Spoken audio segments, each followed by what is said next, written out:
وشفائها ونور الأبصار وضيائها وقوت الأرواح وغذائها وعلى آله وصحبه أجمعين.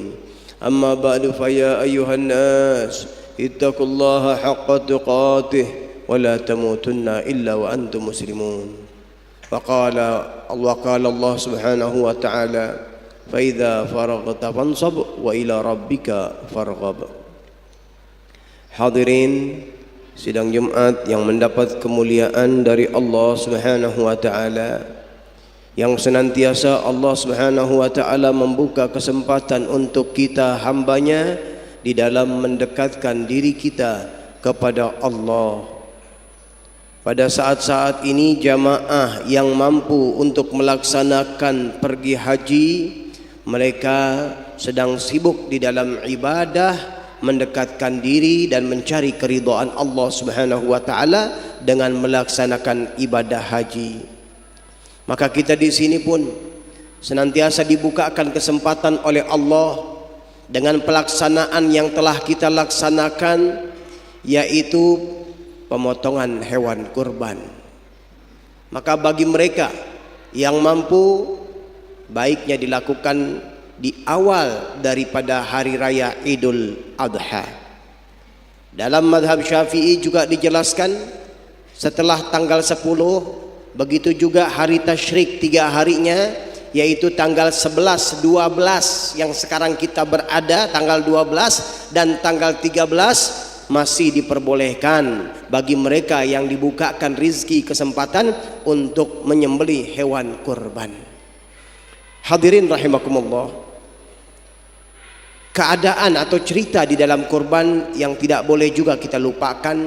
Ini adalah cerita yang indah yang terjadi daripada keluarga yang beriman, yang beramal, yang saleh, yang takwa kepada Allah. Kejadian Nabi Allah Ibrahim alaihissalam, Ismail alaihissalam, yang Nabi Ibrahim sudah lama berharap mempunyai anak. Ketika beliau tua, baru beliau diberikan oleh Allah anak laki-laki. Tapi subhanallah, ujiannya Nabi Allah Ibrahim alaihissalam diperintah oleh Allah untuk membawa anaknya Sayyidina Ismail dan istrinya Sayyidah Hajar dalam perjalanan untuk masuk ke dalam daerah yang gersang, daerah yang tidak ada kehidupan manusia, tidak ada masyarakat sekitar, tidak ada tanam-tanaman yang subur, yaitu di Mekah dahulu kala. Maka beliau bawa anak dan istrinya ke Mekah, fi ardin ghairi dzi zar'in, di tanah yang tidak ada tanaman. Tapi istri yang salehah bertanya, apakah ini perintah Allah? Tentu Nabi Ibrahim mengetahui dan menjawab ini adalah perintah Allah. Maka beliau sabar terhadap apa yang telah digariskan oleh Allah. Tidak bertanya bekal, tidak bertanya mana engkau berikan aku uang belanja dan lain-lainnya, tapi beliau sama menjalankan kehidupan untuk bertawakal kepada Allah. Dengan hikmah, kejadian itu dahulu tidak ada perkampungan di Mekah, tapi Allah Subhanahu wa taala bukakan keberkahan sampai sekarang umat Nabi Muhammad sallallahu alaihi wasallam dengan berkahnya beliau, yaitu air Zam-Zam. Sayyidatina Hajar, Siti Hajar, beliau kehausan mencari minum dari Sofa ke Marwah. Sudah tahu tidak ada dari Sofa ke Marwah, tapi balik lagi dari Sofa ke Marwah. Sudah pernah tadi dilewati, tapi balik lagi ke Sofa Marwah nyari air. Padahal tadi beliau tahu sudah tidak ada air, karena ini adalah kelas tinggi di dalam keyakinan kepada Allah. Beliau yakin apabila Allah jadikan maka kun fayakun. Semua yang mendatangkan adalah Allah, dan akhirnya terbukti Allah Subhanahu wa taala datangkan air Zam-Zam. Maka ini semua kita rasakan kenikmatannya. Kemudian datang Nabi Ibrahim alaihissalam membangun Ka'bah.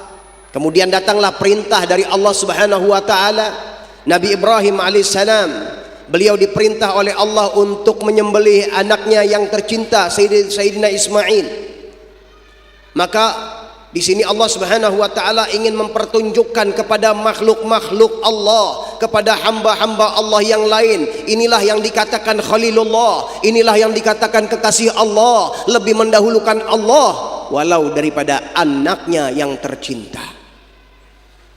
Maka Nabi Ibrahim berkata bahwasanya beliau, ini ara fil manam anni adzbahuka fandur madza tara.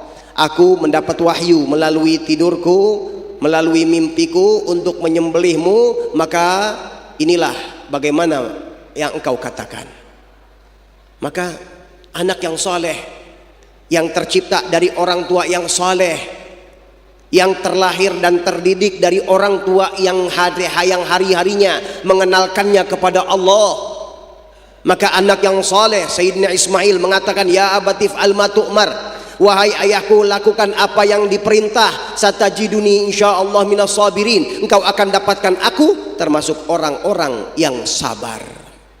Bahkan dalam riwayat-riwayat banyak diceritakan Nabi Ibrahim alaihissalam diminta oleh anaknya untuk menajamkan pisaunya agar tidak ada lagi rasa tega, kemudian menutup matanya agar tidak lagi merasa maju mundur terhadap perintah Allah, dan lain-lain banyak di dalam cerita-cerita itu, yang akhirnya ketika pelaksanaannya Allah Subhanahu wa taala telah membenarkan, qad saddaqta ru'ya, engkau telah melakukan apa yang engkau diperintah, maka Allah ganti sosok mulia Nabi Ismail alaihissalam dengan seekor domba.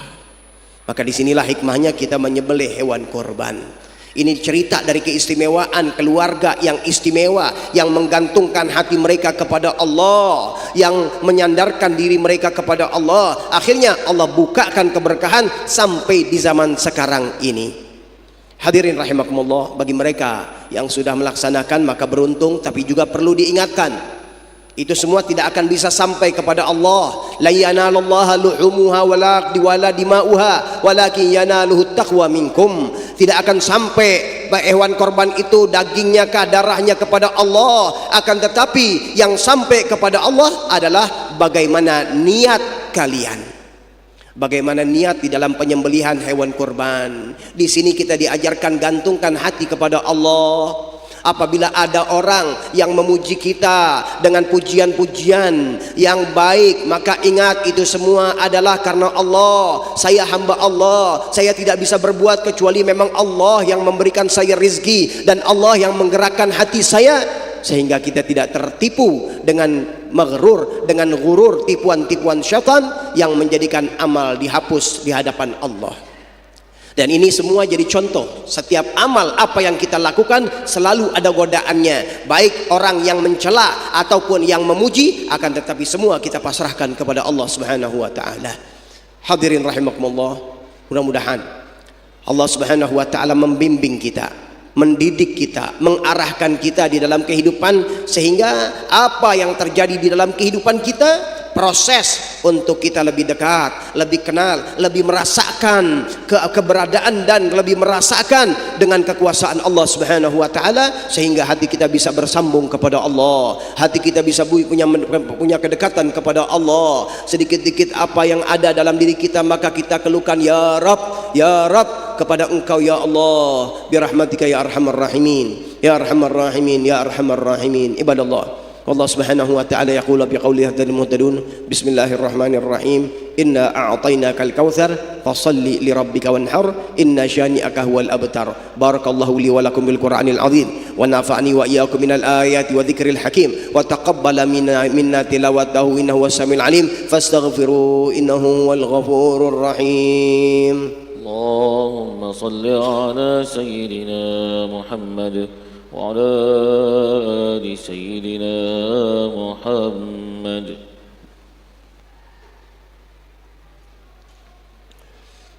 الحمد لله رب العالمين والعاقبة للمتقين ولا عدوان إلا على الظالمين وأشهد أن لا إله إلا الله وحده لا شريك له وأشهد أن سيدنا محمدا عبده ورسوله. أرسله بالهدى ودين الحق ليظهره على الدين كله ولو كره الكافرون اللهم فصل وسلم على سيدنا محمد صلاة تغفر بها الذنوب وتصلح بها القلوب وتنطلق بها العصوب وتلين بها الصعوب وعلى آله وصحبه ومن إليه منسوب أما بعد فيا أيها الناس اتقوا الله حق تقاته ولا تموتن إلا وأنتم مسلمون واعلموا أن الله سبحانه وتعالى أمركم بأمر بدأ فيه بنفسه وثنى بملائكة المسبحة بقدسه فقال تعالى ولم يزل قائلا عليما إن الله وملائكته يصلون على النبي يا أيها الذين آمنوا صلوا عليه وسلموا تسليما اللهم صل وسلم على سيدنا محمد وعلى آل سيدنا محمد كما صليت على سيدنا إبراهيم وعلى آل سيدنا إبراهيم وبارك على سيدنا محمد وعلى آل سيدنا محمد كما باركت على سيدنا إبراهيم وعلى آل سيدنا إبراهيم في العالمين إنك حميد مجيد وارض اللهم عن أصحاب رسول الله خصوصا الخلفاء الراشدين سيدنا أبو بكر وعمر وعثمان وعلي وستة الباقين رضي الله عنهم أجمعين اللهم اغفر للمسلمين والمسلمات والمؤمنين والمؤمنات الأحياء منهم والأموات يا قاضي الحاجات ويا كافي المهمات يا رب العالمين اللهم عافنا واحفظنا وانصرنا وفرج عنا والمسلمين اللهم أصلحنا وأصلح من في صلاحه صلاح الإسلام والمسلمين ولا تهلكنا وأهلك من في هلاكه صلاح الإسلام والمسلمين اللهم ارفع وارفع عنا وعن المسلمين الأذى والبلاء والغلاء والزنا والزلازل والفتن والمحن ما ظهر منها وما بطن برحمتك يا أرحم الراحمين يا أرحم الراحمين يا أرحم الراحمين اللهم انصر إخواننا في فلسطين وفي جميع بلدان المسلمين برحمتك يا أرحم الراحمين عباد الله إن الله يأمر بالعدل والإحسان وإيتاء ذي القربى وينهى عن الفحشاء والمنكر والبغي يعظكم لعلكم تذكرون فاذكروا الله العظيم يذكركم واشكروه على نعمه يزدكم ولذكر الله أكبر.